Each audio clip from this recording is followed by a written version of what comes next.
So this is an experiment which hopefully will succeed. Sven, do you have a lot of students in Paris?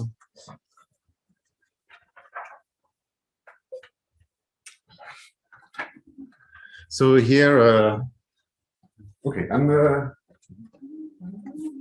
so this is the audience in Rennes. Hello. Hi. So there is also an audience in Paris at the same time.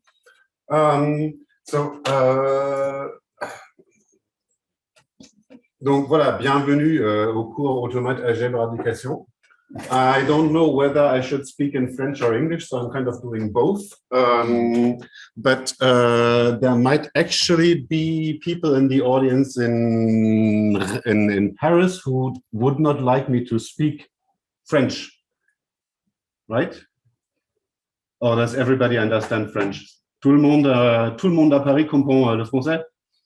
C'est mieux en anglais. Ouais, c'est mieux pour moi en anglais aussi. Et peut-être pour vous aussi. Voilà, c'est ça. Ouais. Si vous êtes plus à l'aise. Oh, merci. Okay.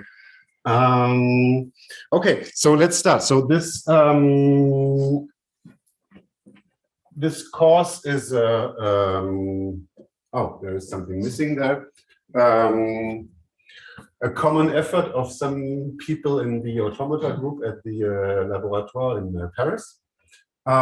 Today I will give a lecture on automata. I don't know why this is doing this. English is better, yeah? Thank you, Sven. Next week there will be a TD on weighted automata. Then Sven will give a lecture on omega automata transmitted from Paris to here. So all this is in May, and also in June. So in June there will be a TP on omega automata and some other smaller courses on automata learning and model shaping. And one thing which this doesn't show you yet, you always have to talk about evaluation in the first course. So there will be graded homework in this course. We originally had some fancy plans to make some projects and all kind of stuff, but seeing that the last course is on 16th of June, and I guess you would like to go in holidays at the end of June or something like this, we decided against this. So at some point we will hand out some homework, and at some point you will hand it in, and at some point we will grade it. Not clear yet. Okay, so today we will talk about automata. We will talk about the generalization of automata, which is called weighted automata. How those ones are matrices, how you can compute their values by using stars of matrices, and how this relates to some well-known things that Clini has done and which you have seen in THLR or THL. There is one main source for those things and one little source. So I've been writing some lecture notes which are horribly incomplete, but they cover most of what we will hear today. And there are two slides which are not covered by my book, for which I found a whole handbook chapter, which covers much more than this, but also those two things. I will tell you when this arrives. Okay. And more importantly, perhaps for you, so the idea of the graded homework is that we will pull ourselves together to write up something which you can get just after the second cours magistral, and which I think we will want you to hand in just 3 days after the last cours magistral, which is a Sunday at 13:37. I have a question. When I say 13:37, do you recognize the reference? Nobody knows those references anymore. My colleague Hugo knew it. If you write this in, well, okay, I didn't bring any food. I did not bring any food. Why did I not bring any food? Thank you. Thank you. Exactly. So if you write this like this, then it makes lead. Okay, but nobody is lead anymore, and nobody uses those kind of number devices anymore. So the graded homework will cover most of the topics of CM1 and CM2, and just a bit of CM3 and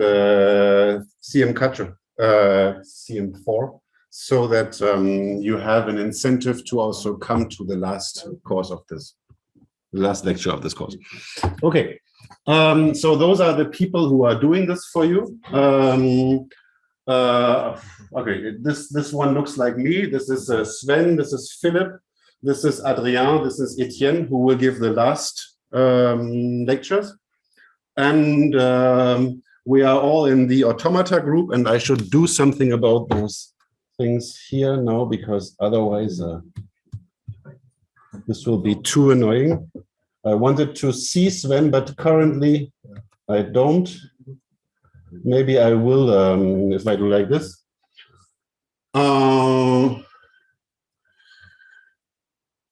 So we are all from the automata and applications group. There are a few more people in this group, but not many more. And yeah, you know, we're always happy for research applications, internships, this kind of thing. So this is a course which is proudly theoretic. Oh, damn it. Why can't I do this?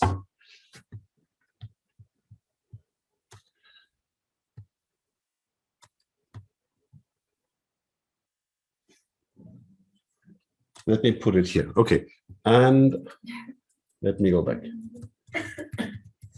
So this is a course which is proudly theoretic. It has the word applications in its title, and there will be some applications.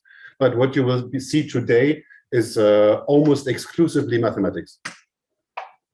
There have before been, I mean, you know, the automata and applications group also has applications in its title, but what we do is 80% theory, mathematics on automata and related things. Okay, so let's start with something that some of you may have seen. So when I was teaching THLR for the SPE in September this year, this was my first time. I discovered a very nice exercise in the last Devoir Maison. So those of you who have done SPE the year before, I don't know if this exercise already existed. So if you look at this automaton, you see it's a thing which has 3 states and some transitions, and I mean, this should look familiar to you, right? The finite automaton. But now you can demand yourself what happens if I mean, there is no initial state here, right? So if you consider all the initial states or all the states to be initial one by one, you can define 3 languages of this automaton, right? You can define L1, which is all the things you can recognize when you start here. You can define L2, which is all things you can recognize when you start here. And you can define L3. And now you get some equations between those languages. Because what is L1? I don't know what L1 is, but I know that if I do an A transition, I can still do everything which is in L1 because I have a loop. And if I do a B transition, then I end up in a state which can do L2. If I do an A transition from L2, I end up in L3. If I do a B transition from L2, I end up in L1. With L3, it's more complicated because I still have those 2 things, right? So L3 can do an A and go to state 2, or can do a B and stay in state 3, but it can also do nothing. So question, why is there an epsilon here and not in the other equations? Yep. Because there is it's an end state. I don't know. It's an accepting state. Exactly. Yes. Yeah. Because it's an accepting state, right? So in L3, I can do nothing. I can just go away. So I have those 3 equations, which describe my three languages. Right? So instead of defining languages the usual way, trying to compute the languages the usual way, I can try to compute them with the help of this equation system. So when I taught THL in Rennes, we did something a bit similar to this when introducing context-free grammars. I don't know if you remember this, because context-free grammars, you can also see them as equation systems like this, but they are more complicated. So this equation system has the property that it is right linear, because I can write it as a multiplication of a matrix with my language vector. Right? So I can collect all my languages in a vector, and then I get a vector matrix equation. Or a matrix vector equation, if you wish. So here I have, I mean, let's just check this for the first one, right? So this one says that the first component is A times L1 plus B times L2 plus nothing times L3 union nothing, which is precisely this equation.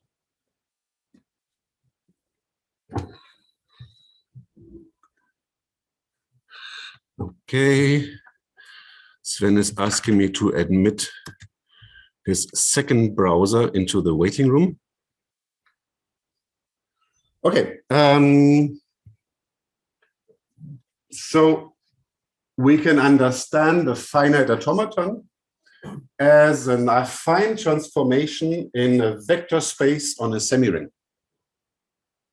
There are lots of things here which you might find, let's say, difficult to digest. Here is to make this easier to digest. So why am I writing an affine transformation here? Because I have an equation matrix times vector plus vector. Or in this case, it's a union. But we will write this as a plus very soon. So it's not, if I wanted to say a linear transformation, I wouldn't have this last part, right? I would only have L equal M times L. This would be a linear transformation, as you know them from your courses in vector spaces.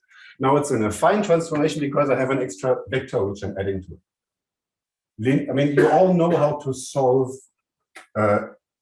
linear transformations, right? This is something we have been doing for years, inverting matrices and finding kernels and images of matrices, those kind of things. And it turns out that it's not much more difficult for affine transformations. And it's not much more difficult if what you are dealing with is not really a vector space, but something, something weaker, which we will call a semi-module over a semi-ring.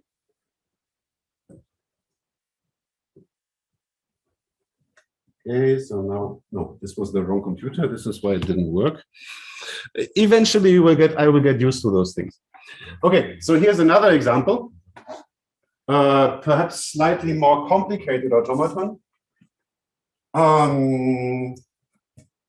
And we will see later a definition where we actually will prefer to define automata not as some bulbs with some arrows between them, but as matrices. Right? So this automaton, I can convert it into a matrix the same way as I did the last one. The only interesting difference is that to go from state 1 to state 2, I have both an A and a B available. So what will be here is A and B. So in my matrix, I don't have letters, but I have sets of letters. And the slogan is that this is a matrix over the language semiring. So this is the notation for languages, right? The power set of sigma star, the set of all subsets. And in general, I can do this on any semiring. I take a matrix, an n by n matrix for an n state automaton, and two vectors, one of them initial and the other one final. So in this case, the initial vector has 1, 1, 0, and the final vector has 1, 0, 1, which is precisely what the image gives us. And I've tried to argue, and we will see this more precisely, if you want to compute the language of A, you can ignore the initial states compute all three languages in a vector using this matrix vector equation. And then the language is initial vector times language vector. Because this, so I have this language vector, right? I have this vector of languages. If I now make the product with the initial vector, I'm picking out precisely the two languages I want, and I'm ignoring this one. Funny thing is that you can also do things the other way around. Because this is symmetric, right? I have a matrix and two vectors, an initial and a final vector. So instead, I can just take the initial vector and compute all possible final languages of my automaton, right? So I can ignore the final states and compute the languages I get by starting here and ending here or here or here. Or starting actually in those two initial states, right? So ignoring the final states, I can solve this fixed point equation, and then I can, to my solution, multiply the final vector in the end.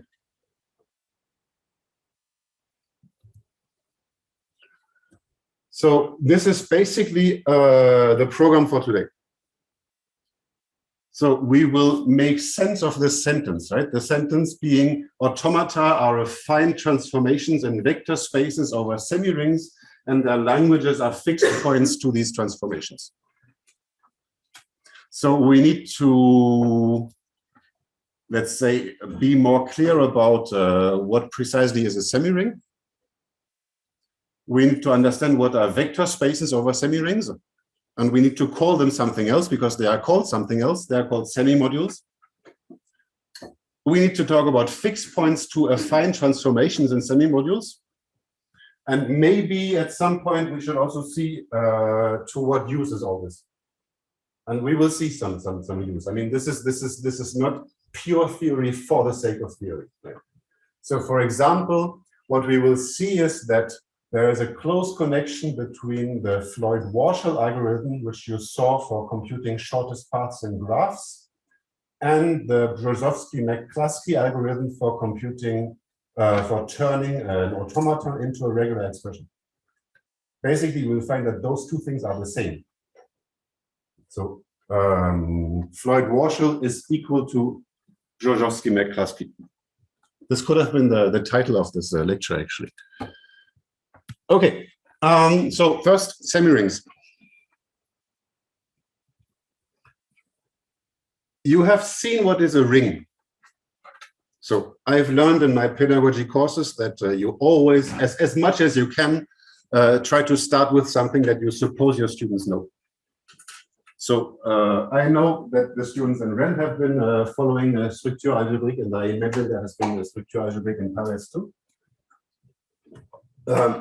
So you've seen that a ring consists of a set and an operation plus, which is associative, commutative, has a neutral element, and has inverses, and a multiplication, which is not necessarily commutative, which doesn't necessarily have inverses, but which is associative and has a neutral element. And there is some distributivity. And you've also seen that it's basically a generalization of the concept of integers. So in a sense, in a very precise sense, the integers form the canonical example of a ring. And the idea of some of the cours of structure algebraique was to generalize this to other types of structures where you could do similar calculations as with the integers, which are called rings. And afterwards, you had what is it? Integer domains and unique factorization domains and all those different things. And we will not talk about this here. We don't care. We don't even care about rings actually. So rings are too powerful for us as an algebraic structure because addition has inverses. And if you, for example, look at the structure of languages over an alphabet, it's clear that there can be no talk of inverses in this thing. So we need to get rid of inverses. So a semi-ring is like a ring, but without inverses. So the addition is now associative, commutative, and has a neutral element. but may not have inverses. Everything else is as it used to be, except that we need to assume one extra property. Namely that if I multiply something with 0, I annihilate it. So those are the annihilation laws. And the first interesting question is, why don't rings have an annihilation law? Or do they? Does this property hold in any ring?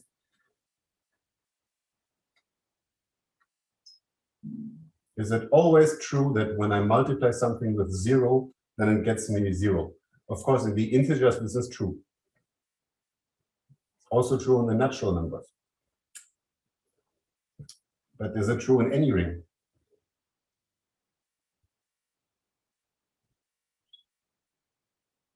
Any Parisians who have an opinion on this?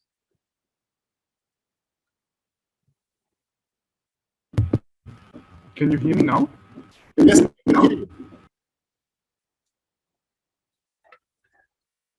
But this was not the question. Okay, we hear you very badly. So the answer is yes, this holds in any ring, but we cannot derive it in a semi-ring because the proof needs inverses. No, not this computer, this computer.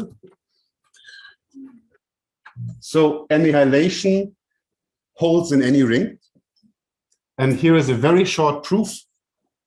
So I want to show that a times 0 is equal to 0, but 0 is equal to 1 minus 1. So a times 0 is equal to a times 1 minus 1. Now I use distributivity. So this becomes a minus a. And I know that minus a is the inverse to a, so this gets me 0. So this is a property which is, well, it's trivial for rings. In semi-rings, we cannot prove it because we have no minus. So we need to assume it as an extra property. No. Should have done something about this. One thing to note before we go on is that not often, but sometimes I will have to use this strange notation for some generic semi-ring with a plus and the times and the 0 and the 1. Usually I always want to write this. But you know, there will be some semi-rings where addition is something else than addition and multiplication is addition, and things will become confusing otherwise. So here are some examples. The natural numbers form a semi-ring. That's kind of obvious to say, right? I mean, you have addition, you have multiplication, you have distributivity, you have annihilation. They don't really form the canonical example. Well, in a way they do, because but they are commutative.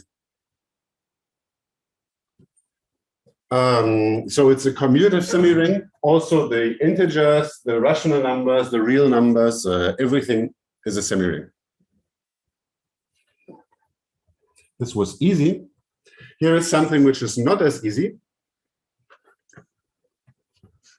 So as your first operation, you take the minimum, and as your second operation, you take addition. So this, we will see this again in a minute. This also, this also forms a semi-ring. You have to add infinity to your real numbers, because what is the neutral element of minimum? Otherwise, if you don't have infinity, right? And of course, the neutral element of addition is 0. So sometimes you see this in the variants where people only take the positive real numbers, or people only take the natural numbers. And those are very important in examples. And like this is the min plus semi-ring. There are whole books written about the min plus semi-ring. So we will come back to this in a minute. But first, some other examples. So that's also very important. One of the smallest semi-rings there is, with 2 elements. One is called true, the other is called false, and the operations are disjunction and conjunction. So the usual Boolean, I don't know, whatever structure. is a commutative semiring, which is very useful because that's also a very basic structure for a lot of things we are doing in computer science. Computer science is basically logics on steroids, right? So it's nice that the basic logical structure is part of our universe here. What is also interesting about the Boolean semiring is that it's self-dual, which means if I have an expression, well, if I have an equation in the Boolean semiring, you might know this already. If I replace every true by false and every false by true, and I also inverse the operations, then my equation is still valid. This is what is called self-duality because I have an inversion on my semiring. Right? What happens if I apply self-duality twice? You come back to. I come back to the same thing. Yeah, it's this is why it's called an inversion or a convolution. Actually, this was the word I was looking for. Okay, and not to forget the language semirings. I mean, what we are doing here pretends to be a generalization of automata, a generation of language theory. So we better do something about languages. So it turns out that for any sigma, the languages on sigma star form a semiring, where addition is union, multiplication is concatenation. What is the identity element for union? Well, it's the empty set. And you've seen in THLR and THL that the language containing the empty string is the identity for concatenation. I remember we have talked about this. Now there are several interesting things to say, and I forgot to write them here, or maybe I didn't have space, I don't remember. So if your alphabet has precisely one element, then this is commutative. But if your alphabet has more than one element, it's not. And this is because concatenation is commutative when you have one element. Right? If you concatenate a power 3 with a power 5, this gets to the same thing as when you concatenate a power 5 with a power 3. But with two letters, it's not true anymore. Okay, so let's look in more details at this min plus semiring. So, okay, let's prove that this is a semiring. So is it true that minimum is an associative commutative operation which has a neutral element infinity? Yes. yes, we already know the answer, but why is it true? So is it associative? What do we need to show to be for it to be associative? It might not look like associativity to you, but this is because we write min as a prefix and not as an infix, right? It would be much easier if we would use an infix operation for minimum. But you want to show that if you take two elements, you take the minimum and then the minimum with the third, then this is the same as first taking the minimum of the second and the third element and then of the first. And maybe it was difficult to parse this. It was also difficult to write it down, but it's trivial to prove, right? Because both of them are just the minimum of a 3-element set. So again, it's something which happens often that associativity is trivial, but very painful to write down and very painful to prove, actually. Here it was not painful to prove. Okay, commutativity is trivial too. Trivial too. Neutral element, nothing to show. And we are actually done because we know that addition is associative. It has a neutral element 0. It's also commutative, which is not necessary, right? But so we again have a commutative semiring.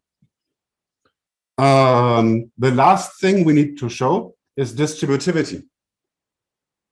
Right? So we have one distributive law, which is saying that A times B plus C is the same as A times B plus A times C. So now writing this with min and plus gets me A plus minimum of BC is equal to the minimum of A plus B and the minimum of A plus C. So is this true? Yes, it is. When I first encountered it, it took me some thinking, but maybe it is really trivial, right?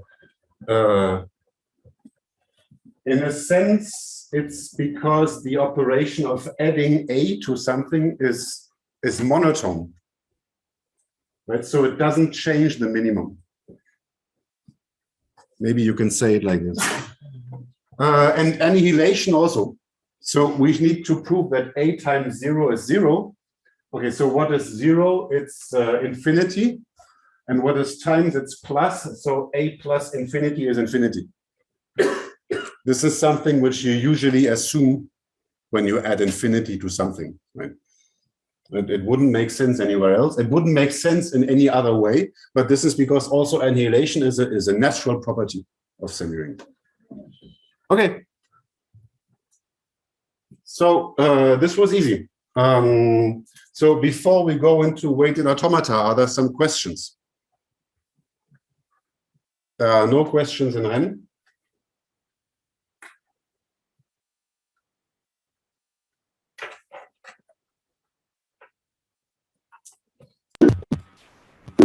Fine yet.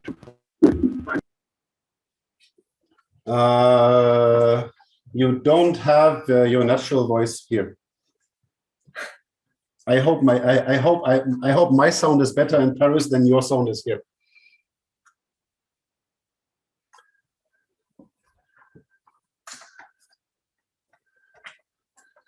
Okay, so let's just go on for a bit before we take a break.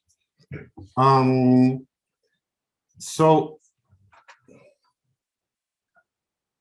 we want to generate automata, right? So automata are something where the transitions have labels which are letters in an alphabet, and what we do is replacing the labels with elements of a semi-ring.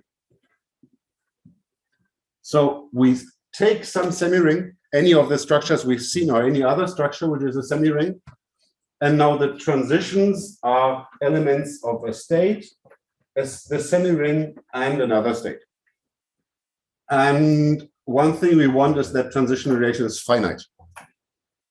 When you define when you define usual finite automata, you never say that the transition relation is finite. Why don't you do this?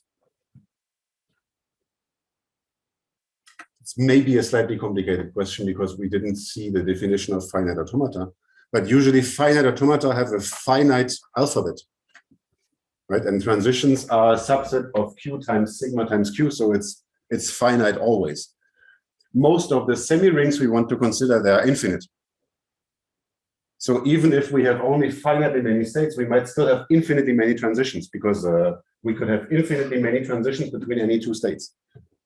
And we restrict to finite ones because, I mean, we want something which is finite. So here's an example, which is not very interesting because it just has a lot of variables, but we can do something nice with it anyway. So let's go on generalizing stuff. So in a usual automaton, a path is where you go from one state to another, right? You move around in your automaton. You have this operational understanding of things. So what is a path in a weighted automaton? Well, the same thing. You start in some state and you move to some other states and you move around. So here we have a path which is a loop.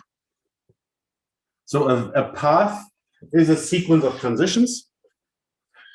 In usual automata, what do you do with paths? You read off the labels of the transitions and you concatenate them so they form a word, which is the word you read along those transitions. So here we do the same thing. The word read along a path is the product of the labels. So only now the labels are not ABA and the result is ABA, but the result is something times something else. Because multiplication in semi-rings can be other things than concatenation.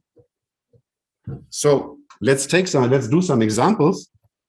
Okay, here it's still easy, right? So the value of this path is x1.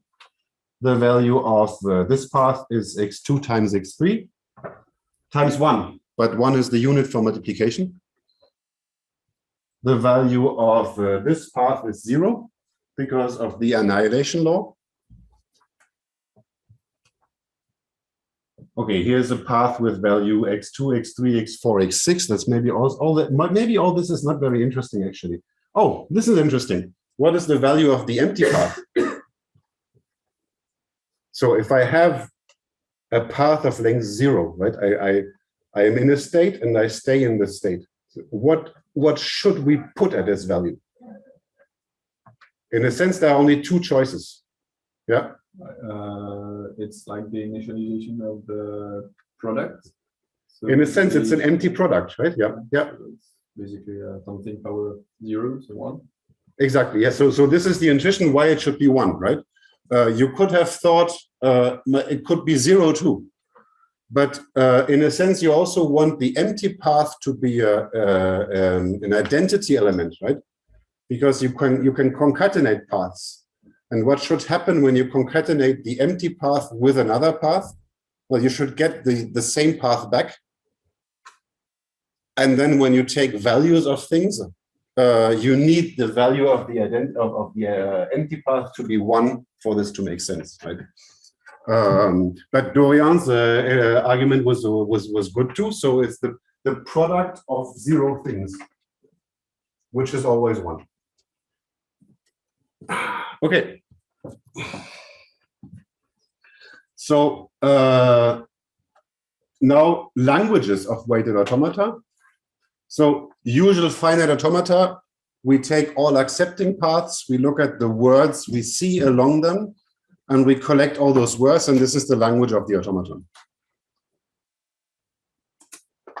We did almost the same thing with paths, right? So for computing the value of a path, we multiply the labels. And now the value of the automaton, well, we take all accepting paths, we take all their values, and we add them up. And this is again because in the language semiring, addition is union. Right? So we use union to add up the values in finite automata, and here we just use the addition in the semiring.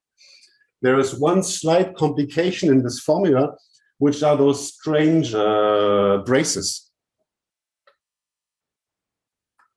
The braces are strange because this is not a set, but a multiset. Because it might happen, right? So I have some accepting parts. Some of them might give the same value. And I want to count all of them, right? I want to add up all values of all accepting parts. So if I just collect my values in a set, I will not get the good result. I need to collect them in a set where I can add up things, even if they are the same.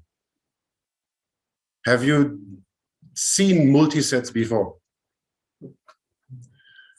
In a sense, multisets are what people should learn in school instead of sets because they are much more natural.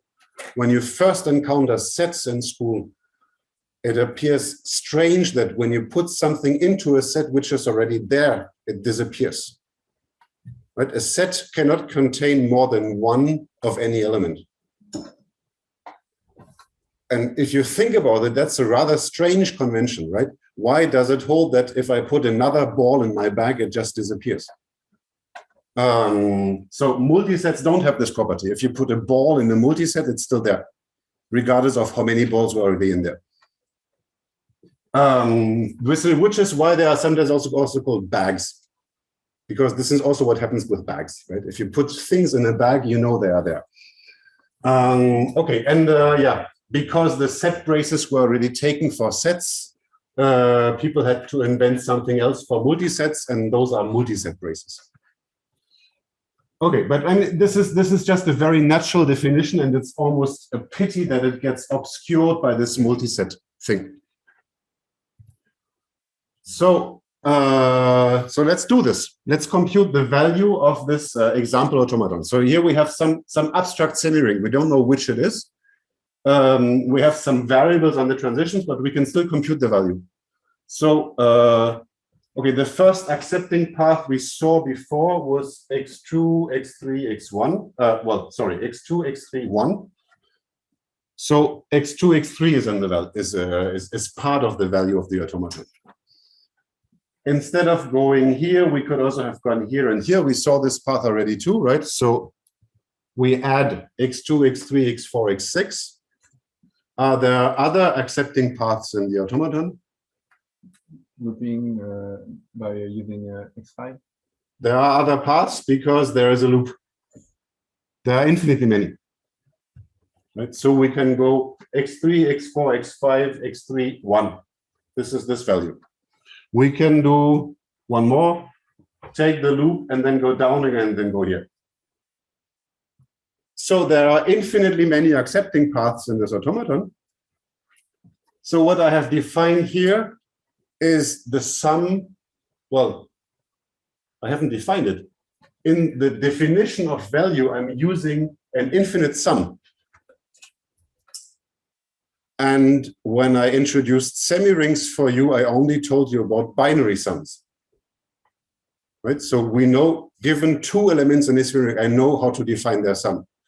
Given 5 elements, I also know how to define their sum because I have associativity, right? So it doesn't matter in which order I add them up, I can add up my 5 elements.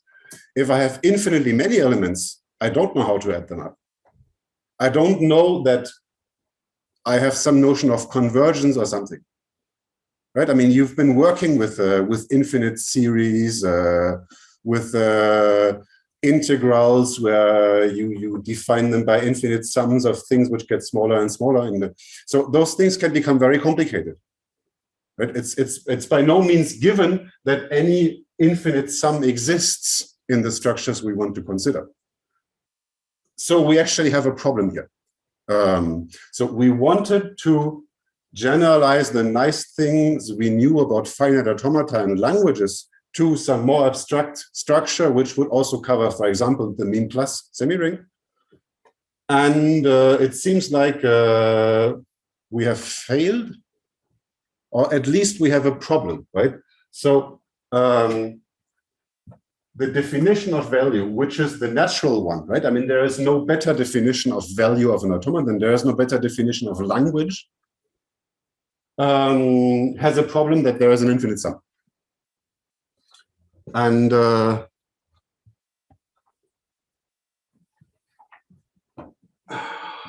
it, I don't see, maybe I see it here, maybe I see it. I don't see how far I'm in my section because I'm trying to plan a break. Okay, so but let's just sum this up a bit. So we've said that the value of a path is the product of its labels. The value of an automaton is the sum of the values of all paths, if this sum exists. So for now, we can not do better than saying my value is defined if it exists. We will find ways of being more precise in this, but for now, we content ourselves with this definition. And we will see later how we can make sure that this value exists. What kind of restrictions we need to put on our semi-ring for this to make out, to work out. So to get inspiration for how to make sure, let's look at some examples. So here's the min plus semi-ring. I have an automaton which is weighted in the min plus semi-ring. It's the same structure as before. So I still have the loop and etc. So what is the value? So I said it is the sum of all values of accepting paths. The sum in my min plus semi-ring is the minimum. So it's the minimum of all values of accepting paths. So what accepting paths do I have? Well, I have 2 plus 1 plus 0. I have 2 plus 1 plus 2 plus 0. I have 2 plus 1 plus 2 plus 1 plus 1 plus 0, etc. I still have infinitely many accepting paths. But my value is defined.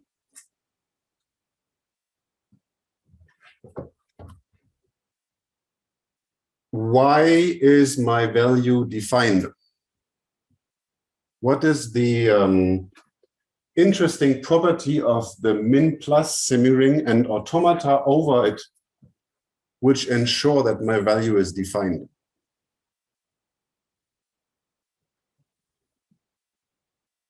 If we have no answers now, we might get them later, because you can also see that the value is the length of the shortest path now. This is why the min-plus semi-ring is so important, right? Because to get the value of a path and adding up the labels, so if the labels are distances, for example, I'm adding up the distances, so this I get the length of the path. And if I have two different paths from A to B, I'm taking the minimum of them, right? So I'm taking the shortest paths. So this is why the value is 3, because the length of the shortest path in my automaton is 3. And what is the characteristic of shortest paths in weighted graphs? Or maybe you wanted to say something else, yeah? They always exist. They always exist.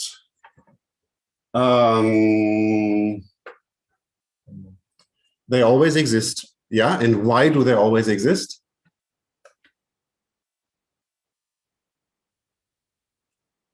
Because when I want to find the shortest path, I know that I will never take a loop. I would be quite, let's just say, stupid if I wanted to find the shortest path from A to B and take a loop in between. Maybe I would be lazy, but in any case, I wouldn't find the shortest path. Yes? In the min-plus ring, do we restrict to positive numbers? In this case, yes. So this was the variant of the min-plus semi-ring with natural numbers only. So, and you know that for the Floyd-Warshall algorithm, it is a necessity that there are no negative loops for the algorithm to work. And we will see why this is necessary. And of course, if we had negative distances in our graph, then it might pay off to take a loop. And as soon as we find a loop which has a negative distance, we can just take it infinitely often and go down to minus infinity. But if we stay with positive numbers, then there is no need to take a loop. So there are finitely many accepting paths in my finite automaton. So this is why the value always exists. Next example, the natural numbers. So to get the value of a path, we multiply the labels. And to compute the value of the automaton, we take the sum of all those products. So the value is the sum of 2 times 1 times 1, 2 times 1 times 2 times 0. Okay, that's not very interesting. 2 times 1 times 2 times 1 times 1 times 1, etc.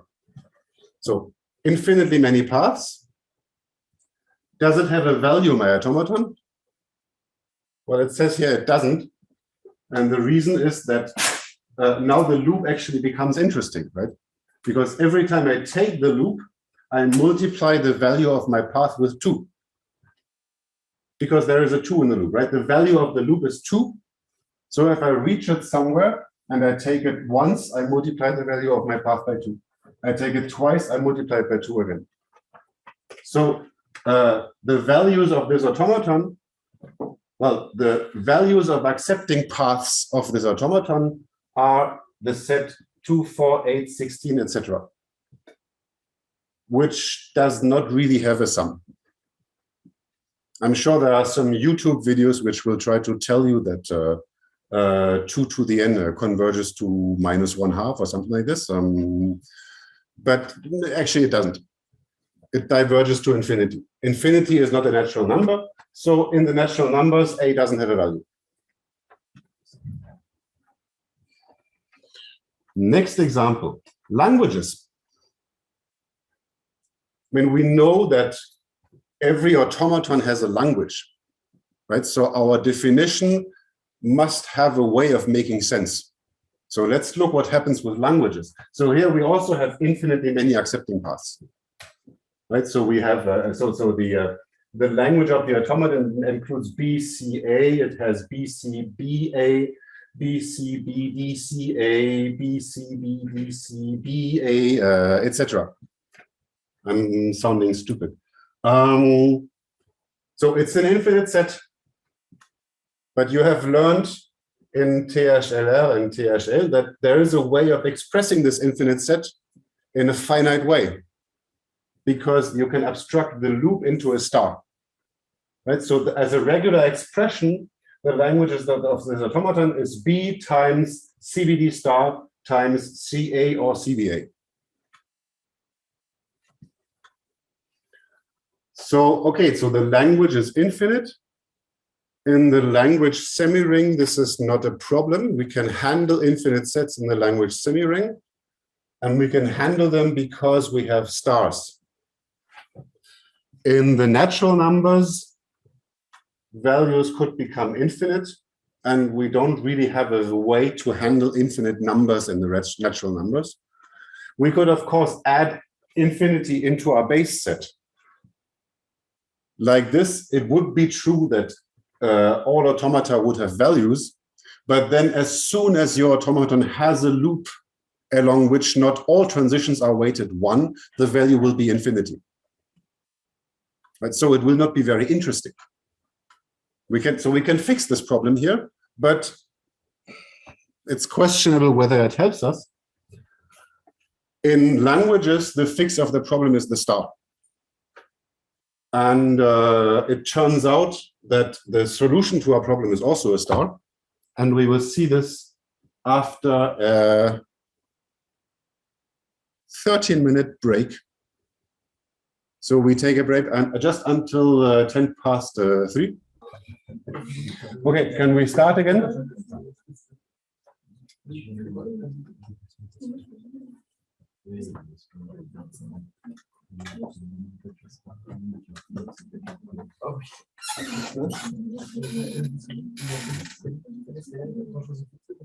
I don't hear you, Sven.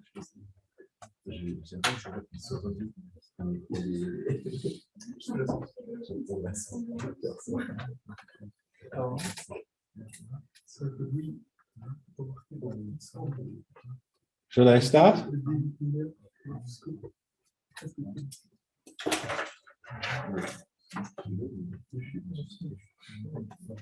Do you hear me? Yes. Okay. Can I start? We start. Okay, let's start. But I prefer not to hear my own voice.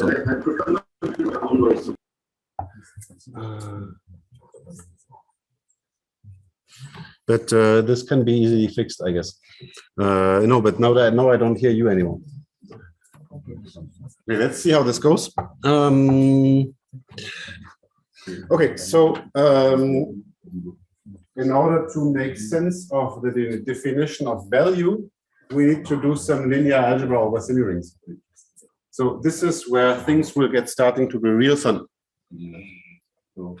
Because you all know linear algebra, and you've seen that linear algebra in vector fields can be quite complicated, because you always think about reducing matrices and inverting matrices and stuff. Here we are not interested in inverting, right? We are starting with a structure which has no inverses. So it doesn't even make sense to ask the question, is a matrix over a semi-ring invertible? So things are easier. When you remove inverses, things are easier. Okay. So the first thing we will do is to make precise this idea of how weighted automata are matrices. So here you see the weighted automata from the beginning of this, the second example. And what we do is we put in the matrix on position ij the labels on all the transitions from I to j. So for example, here from 1 to 1, we have one label, which is A. From 1 to 2, we have two labels, which are A and B. So we put A plus B in the matrix. in this example, we are working in the language semi-ring. So A plus B is the same as the set containing A and B. This is why this looks like this, but I could as well have written A union B. So the definition is to get MPQ, you take all transitions from P to Q, you read off all their labels, and you take their sum. So now we have converted an automaton to a matrix. Here's another example. Semi-ring over the natural numbers semi-ring. So what is the only interesting part of this example is the 5 in my matrix. So why is there a 5 in my matrix? Because to go from 1 to 2, I can do 2 or I can do 3. And in the natural numbers, addition is addition. And life is life. Last example, and also a bit more here. So we have converted our weighted automaton to a matrix. And we also convert initial and final states to vectors. So we already saw this in the introduction. This is just the precision of this. So the initial vector has a 1 for every state which is initial, and it has a 0 for every state which is not initial.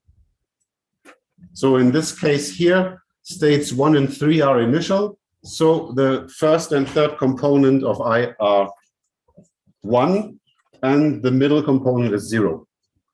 And in the language semi-ring, the 1 is the unit of concatenation, which is the set containing the empty string.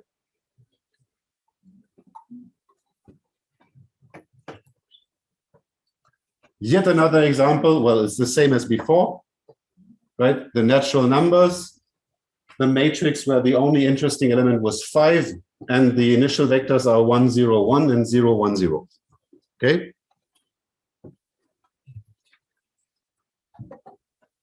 We can also go the other way. So if I have what I call a matrix representation of my automaton, so I have something which is an initial vector which has a matrix and has a final vector, I can define an automaton as we know it. What are the states? Well, they are just the size of the matrix, right? The numbers, I mean, the states are numbered by 1 to n, if the matrix is an n by n matrix. The initial states are all the states where the corresponding component in the initial vector is 1. And the final states are all the states in which the corresponding component in the final vector is 1. And I might have, it could be that you think that I should have said accepting states instead of final states. But let me just assume those are synonyms for now. And what are the transitions? Well, I have the transition information in my matrix, right? So to know how I can go from P to Q, I just take the matrix element at index PQ.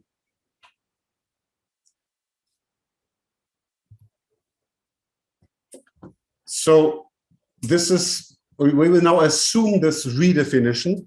So instead of thinking of automata as blobs and arrows, we will now think of them as matrices and vectors. So a weighted automaton is a matrix and 2 vectors. There are 2 remarks one should make here. The first is that if I have a usual automaton, it might happen that between state 1 and state 3, there is no transition. If I start with a matrix, I have elements from 1 to 3 in my matrix, right? There needs to be something. I cannot have a matrix where some elements are missing. So what do I put instead of missing? I put the 0 of the semi-ring. Why do I put the 0 of the semi-ring? Why is missing the same thing as 0? Yeah. The path will be 0. Because then the value of the path will be 0 because of the annihilation law, which is the neutral element for addition. So it will not matter in the value computation. Yep. Just, I don't quite understand when you use the matrix element in PQ. In the last example, you had two transition which with value 2 and 3. Yeah, So then the value of the matrix is 5. yeah. And then when you go back to the automaton, you get one which doesn't look like the one you started with. Exactly. So it's not, those two transformations are not inverses. Because if you start with a matrix and you go to an automaton, you have transitions between all pairs of states, but you have precisely one transition between any two states. But for value computations, it's the same, right? If I have an automaton, so let's go back to this one, if we can. Here. So in this automaton, the fact that I have two transitions from 1 to 2, which are labeled 2 and 3, it doesn't matter because I'm adding up things when I have different paths, right? So I have two paths from 1 to 2. So the value of this automaton from 1 to 2 is 5 because it's I'm working in the natural numbers. Right, so if I take this transformation from an automaton to a matrix and back to an automaton, I don't end up with the same thing, but with something which is equivalent from the point of view of value computation. On the other hand, if I start with a matrix, I go to an automaton, I go back to the matrix, I get the same matrix.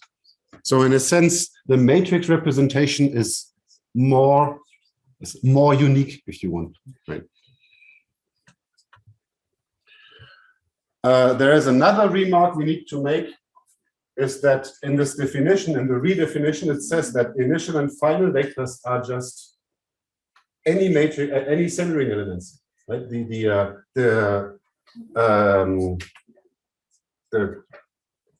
content of my initial and final vectors can not only be zeros and ones, like they were up here, but any matrix element, and any, any centering element. And that's just because it's a nice generalization and we can deal with it. So from now on, we will not really talk about initial and final states anymore, but about initial and final values. So when we take a path from a state to another state, we will multiply the value of the path with the initial value of the starting state and the final value of the ending state. And if we want to exclude some initial and final states, we can just give them the value 0, because then the path will disappear because of annihilation, right? We annihilate paths by putting the value 0, but we can also put the value 2. Right? So if I put 2 to initial state in the natural number centering, this will make it twice as important as the other initial state.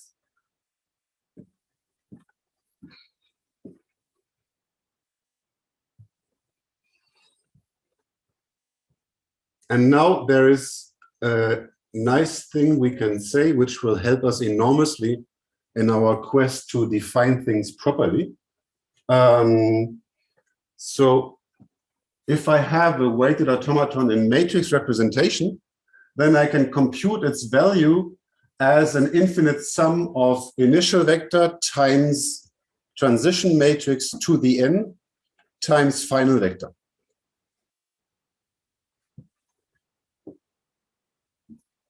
Would you happen to have any idea why this is true?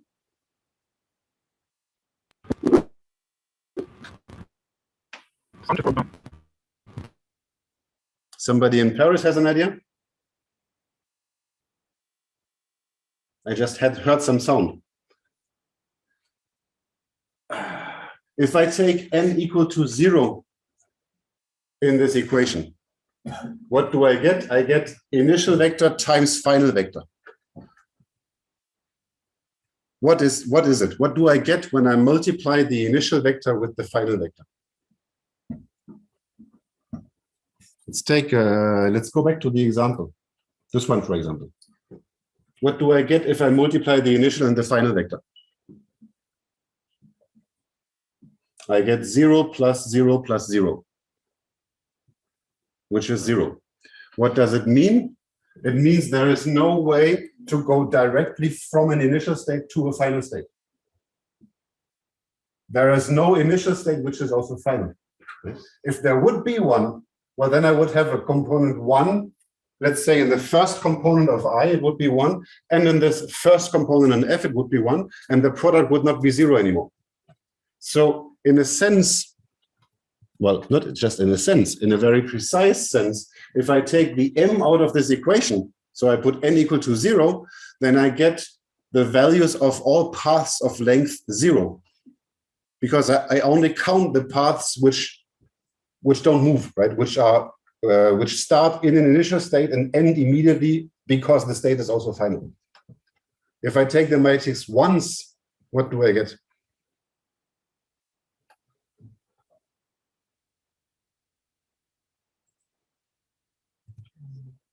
I get all the paths of length 1.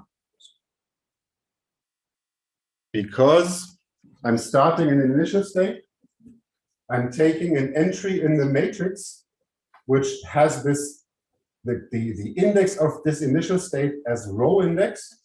I'm picking some entry, which has a column index, and I'm multiplying it with the corresponding element of the final vector. This is what I get in this product if n is equal to 1. So this is precisely taking an initial state, taking one transition, and going out again. This is very nice also because it gives intuition about matrix multiplication.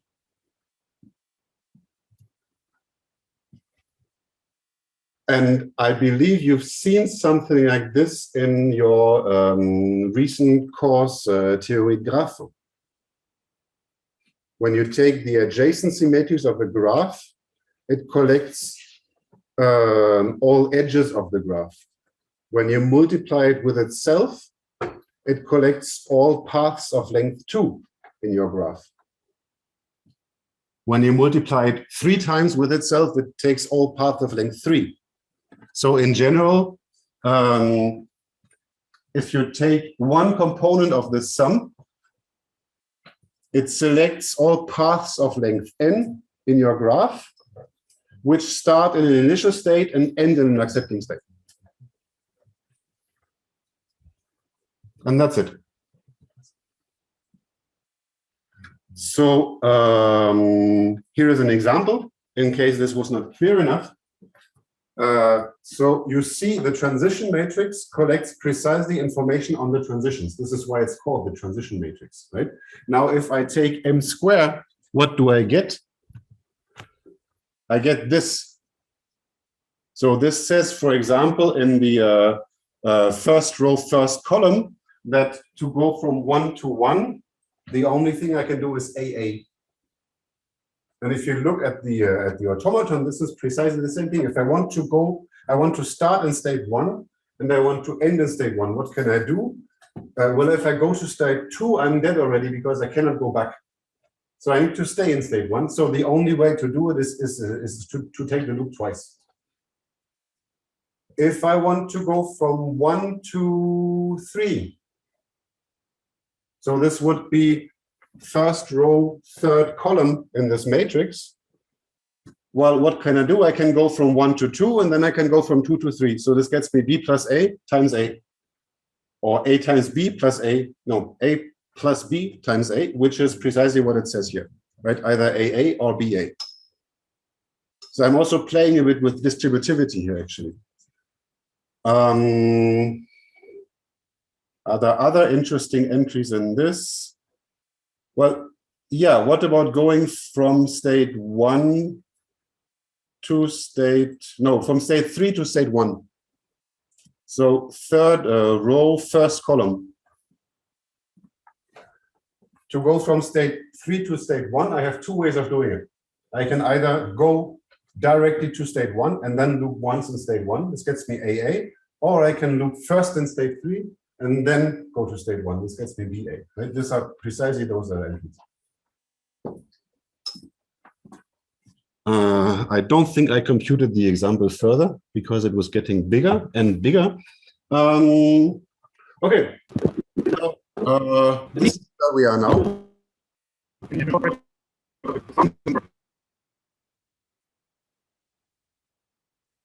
I don't, well, I hear something, but it doesn't sound like you.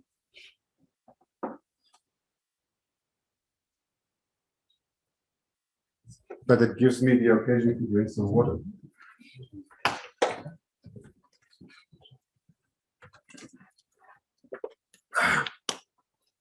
Okay, Sven is asking me to wait. I hope it's not because of a fire alarm in Paris or something. I'm told this happens once in a while.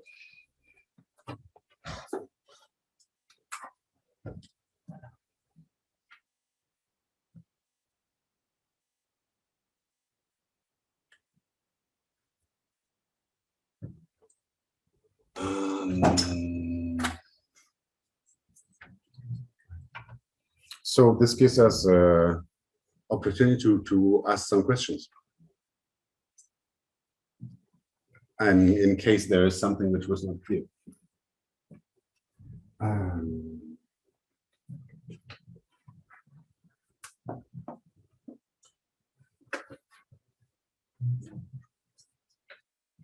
Have you also seen in theory graph how you work with the adjacency matrix of the graph to compute total reachability?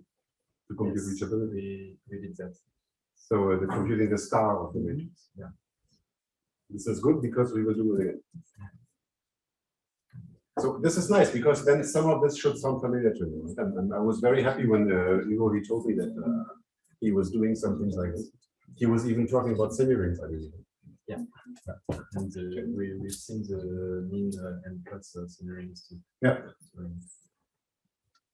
However, so far, I believe you will talk about that later, but I kind of fail to see how this will get interesting for language. But you're probably it's because we are getting very close to computing stars of matrices.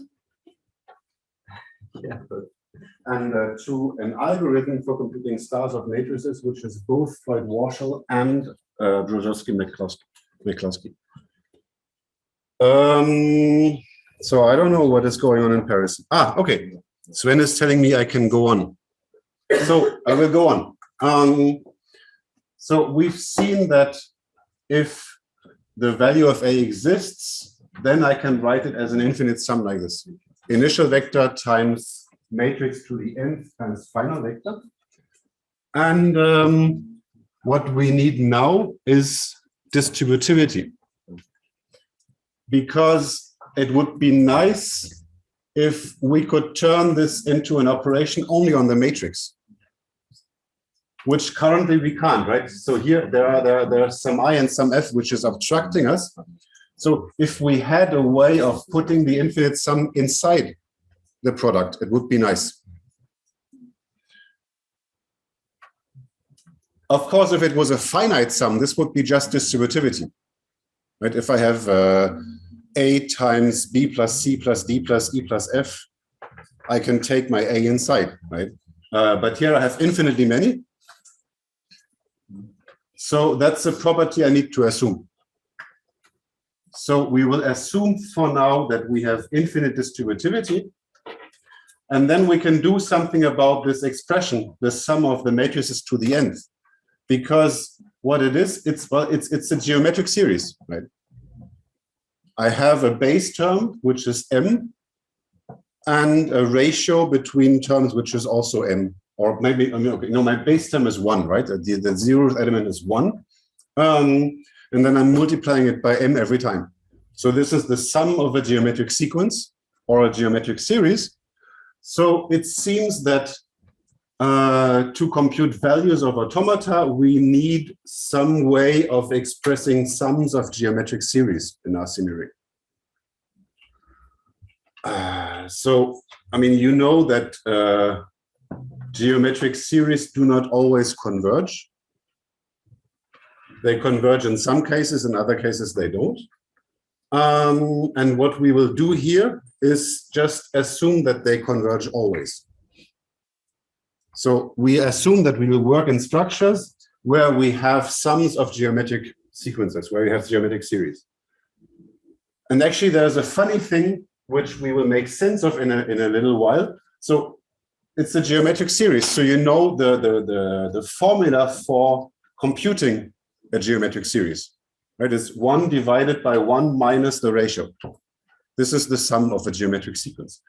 Of course, it doesn't make sense because in a semi-ring, I don't have any subtraction, I don't have any division, so I can't just do this. I'm not allowed to do this. Right? But sometimes in mathematics, it pays off to try to do something which you are not allowed to do. This is usually how research happens. So we're going to try to make sense of this. But first, we'll make a definition. So we are collecting now the things we need for values of automata to exist. And the things we need, we said, are sums of infinite sequence, sums of geometric sequences, and infinite distributivity. So we call a semi-ring star continuous if it has all infinite sums of this form, so all sums of geometric sequences.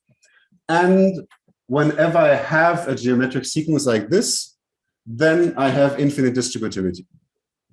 So that's the, let's say, the smallest set of conditions we need for our definitions to make sense. And it turns out it's also sufficient. It will allow us to do what we are doing. So yeah, geometric series plus infinite distributivity. And we make a definition because it's important enough that we want to call this something. So if I have a star continuous semi-ring, I'm calling A star the sum of all A to the n. And now this should again ring some bells because this is also the definition of the star in the language semi-ring. So we are again imitating what happens in the language semi-ring. What happens in other semi-rings? Yeah, so okay, in the language semi-ring, the star is the infinite union, which is the star. I found this fun to write because this is two different definitions of star, which are equal. The natural numbers are not star continuous. We already saw this, right? If I put anything else, then I don't know why I put the union there, because the natural numbers usually have addition as addition and not union. So there is an error here. This should have been addition. And of course, geometric series in the natural numbers do not converge. In the min plus semi-ring, they do converge. So I'm taking the same formula, I'm applying, I'm instantiating my operations, right? So now the plus is minimum and multiplication is addition.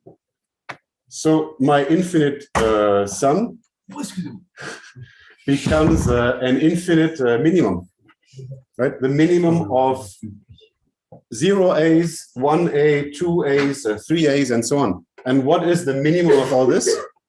It's 0. Because my A's are all positive.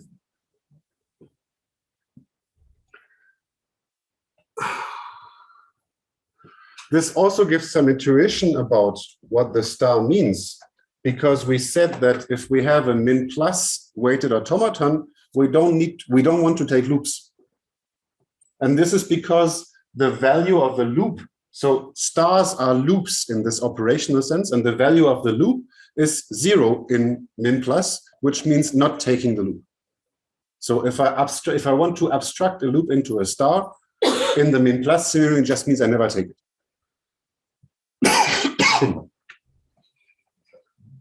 So what we did here, it doesn't make sense for the natural numbers. And by this time, we will abandon the natural numbers, essentially. But it makes sense in the language semi-ring, it makes sense in the min plus semi-ring.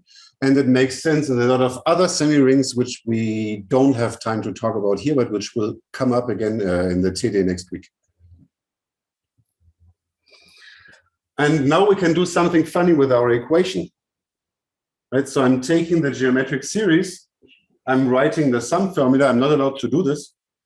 But if I pretend I'm allowed to do this, then I can also take the 1 minus a to the other side. Then I can also use distributivity. And I can take the minus a star back to the right side. And now I have something which I'm allowed to write. So I've come from something which was forbidden, which was illegal to write, to something which I'm allowed to write, and it turns out it's true. So if I were allowed to write all those things, then they would be equivalent. Because I mean, taking multiplying equations by a factor and taking things to the other side, all this are trivial operations which we can do in which we would like to do in any algebraic structure we are working with. And the term, but I mean, it's not trivial that this property is true, right? I was not allowed to write all those things, but I arrived at something which is true.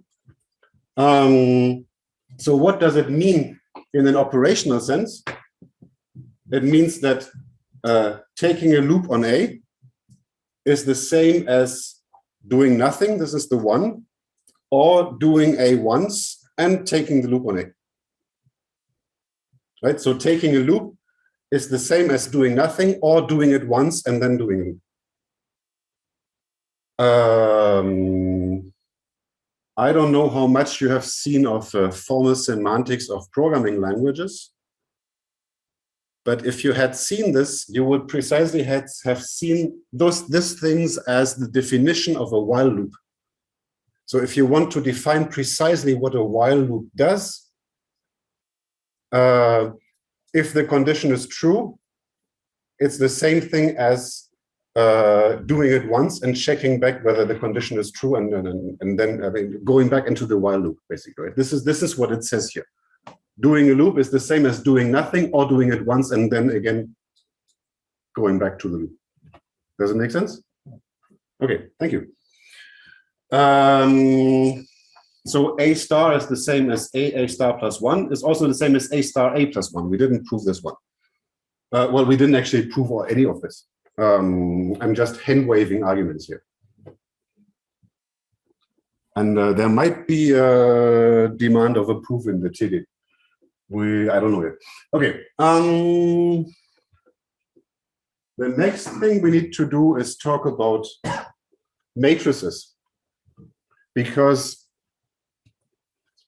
you will, I mean, here we just talked about semirings, right? But automata are matrices over semirings, so we need to compute with those matrices. And what we want in the end is not stars of elements in a semiring, but stars of matrices. So this is what this lemma provides. So the first thing to notice is that if I start with a semiring and I look at matrices, then those also form a semiring. So I can add matrices the usual way. I can multiply matrices the usual way. This also forms a semiring.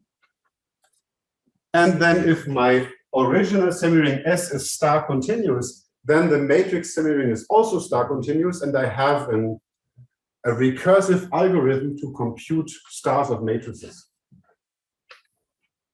So this formula, when I saw it for the first time some 5 years ago, it didn't make sense to me, and it took me a long time to start making sense of it. But there are lots of things to unpack here. So, okay, first thing to notice is that this is a recursive definition because those are not elements A, B, C, D. A, B, C, D are themselves matrices. Right? So I'm starting with what is called a block matrix. A matrix composed of 4 matrices. And if I want to compute the star of the big matrix, I can do this by computing the stars of the smaller matrices. So it's a recursive algorithm. And it's basically divide and conquer, because if you want to compute the star of a 16 by 16 matrix, you can divide it into 8 by 8 matrices, which you divide into 4 by 4 matrices, and so on. But this is not usually how you would apply this algorithm. So let's pretend for the moment that this is just a 2 by 2 matrix. So then what does the first thing say? So this is the entry in the star of the matrix at position 1, 1. So we see, I mean, we've seen that matrices are basically automata, right? They collect information of how to go from one state to another. So here we are in a 2-state automaton, and we ask ourselves, what are all possible ways to go from the first state to the first state? What we can do, well, we can do a loop on A, or we can use B to go to the second state. We can loop on the second state using D, and we can go back to the first with C. So this is why this is saying A plus BD star C star. because so I can either do the A transition, come back, or I can do the B transition, loop on the second state and put a C transition. And I noticed that I should have included a picture here because now I've been drawing in here twice already. So I hope you can see my picture. Otherwise, maybe Sven, he can also draw it in Paris. Okay, it's similar for the component 2, 2 in the matrix. Right? What can I do to get from state 2 to state 2? Well, I can do the D transition, or I can go using C to the first state, looping with the A transition, and going back with a B. And I can do this as often as I want. The other two are slightly more complicated, but this just means that to go from the first state to the second state, I can do anything I could for coming from the first to the first state and then go to the second, and then maybe loop on the second, right? So I can do A plus B D star C star like before, and then use a B to go to the second state and do a D star on the second. And this is all behavior I can have. And now I am claiming that this is basically a marriage of the Floyd-Warshall algorithm with the Brzozowski-McCloskey algorithm. So you already saw Floyd-Warshall to compute shortest paths in graphs. You saw Brzozowski-McCloskey to turn automata into regular expressions. And it should not be so surprising that it's related to regular expressions, because this almost looks like regular expressions. So let's see what precisely is the connection. So this is roughly what Floyd-Warshall does. Right, so I have a graph, a weighted graph with some states, and I have a triple loop, right? For every triple PQR, I try to see whether it's cheaper to go directly from P to Q or to go from P to Q via R. This is what is called relaxation in Floyd-Warshall. This is the red line here, right? This is saying I'm looking to either go directly from P to Q, which is MPQ, or to use MPR to go from P to R, and then MRQ to go from R to Q. Does it make sense? Is this how you saw Floyd-Warshall? Very good. So in semi-ring notation, this is MPQ plus MPR times MRQ, which is well almost what we see in the 1-1 entry in the matrix, right? So this would be if this is what would be up there, it would be A plus B times C, right? Either I stay in my state or I go to the second and I come back. And now the question is, what happened to the stars? Right? So this is like, so this is the same expression, MPQ plus MPR times MRQ, as up in the matrix, except that I have stars in the matrix. Why do I have stars in the matrix and not here? Yeah. Because this is a finite algorithm.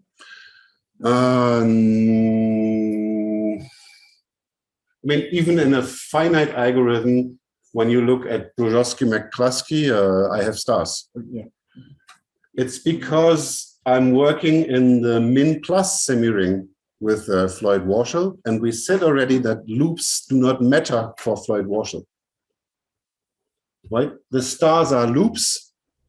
So basically, what I'm doing here is to replace the D star by a 1 and to remove the outer star.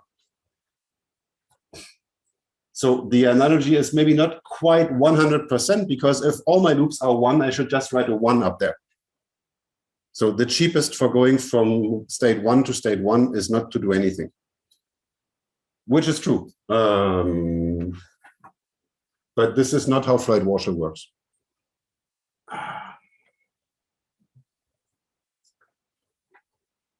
In any case, let's look at the other one, Brzozowski-McCloskey.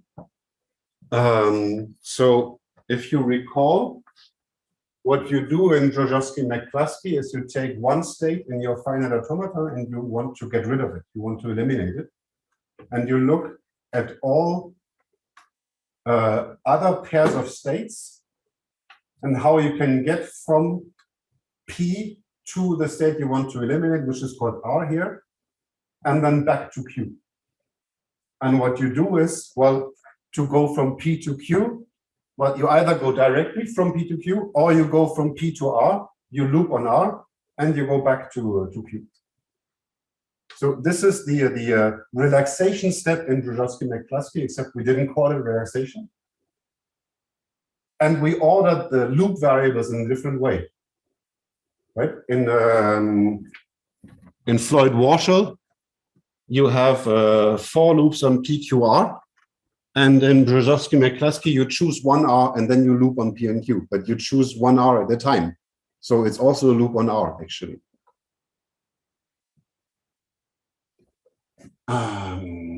So yeah, so this is almost the expression which is up there, except for the star.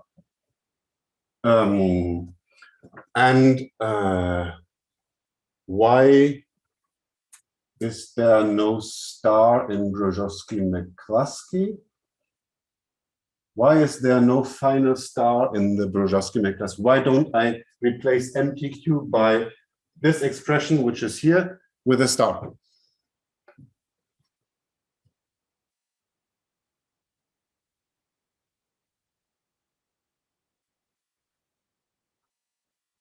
First thing, it would not make sense if P is not equal to Q, because then I really need to go from P to Q. I can't just do nothing. Right? In a star, I can do nothing.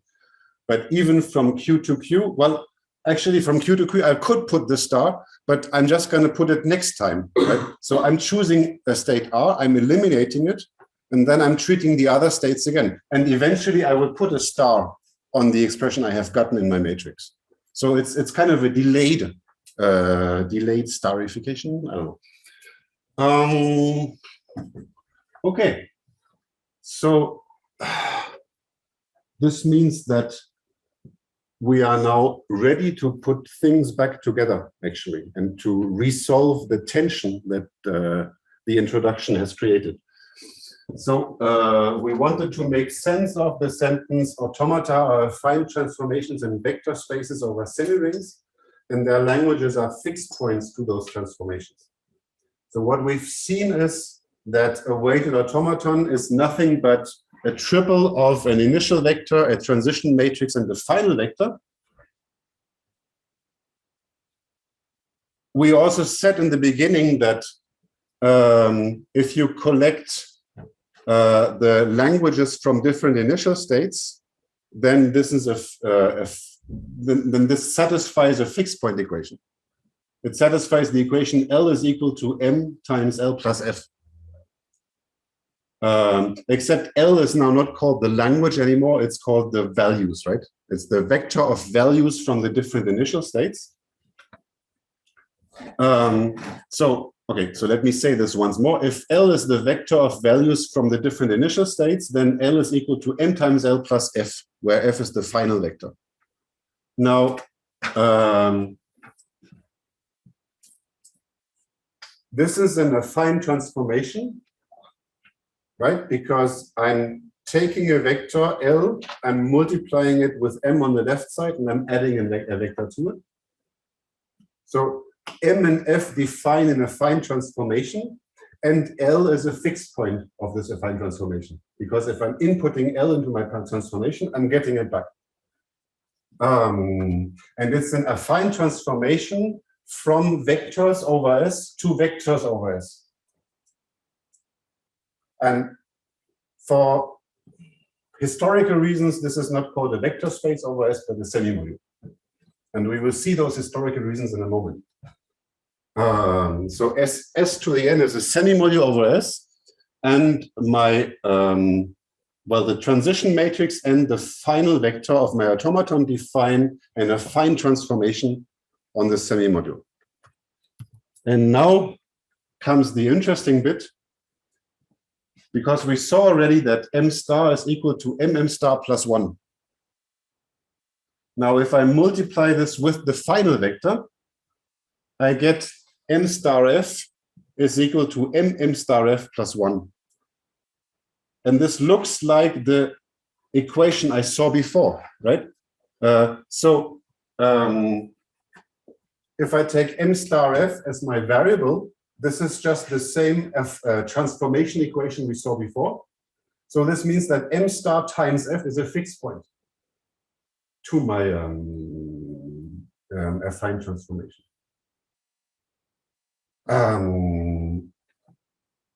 Which means I can compute this fixed point by taking the star of m and multiplying the final vector, and I get the value of a, which is I times this fixed point. And if I were to do things the other way around, starting with the affine transformation given by the initial vector and m, I would get almost the same thing, and I would multiply it with the final vector in the end. So this almost looks like magic, but it comes directly out of the way we define the star. Because basically what you see here is two different ways of computing values of weighted automata.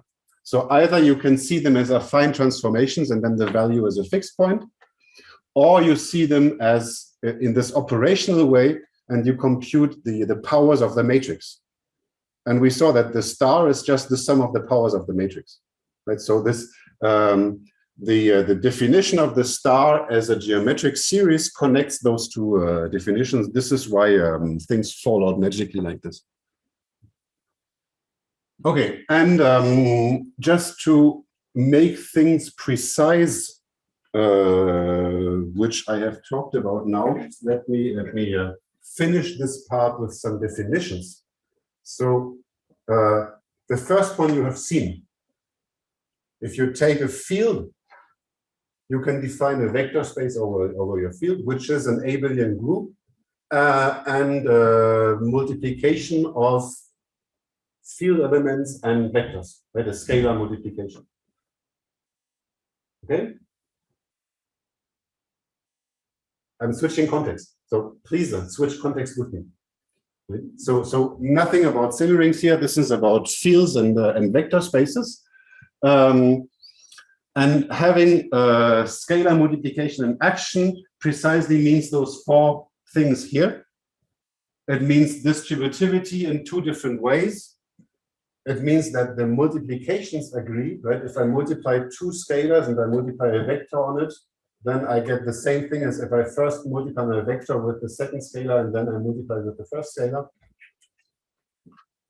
Now, you can do the same thing if your thing K is not a field but a ring.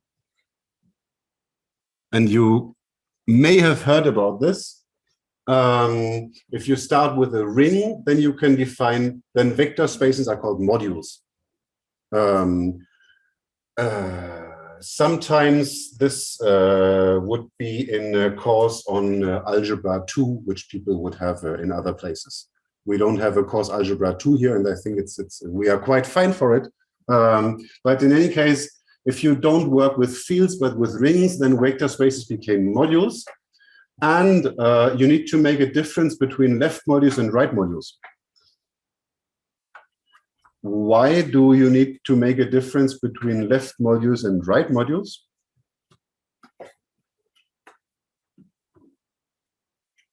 Because of commutativity? Because multiplication in a ring is not commutative, or may not be commutative. Right?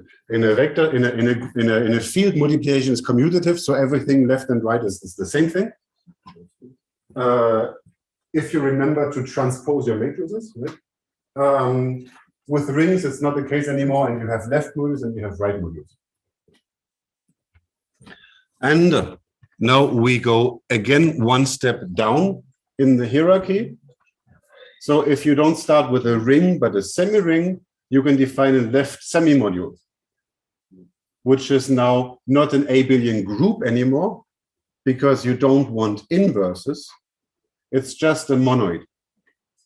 I believe you heard about monoids. A group without inverses, right? But a commutative one.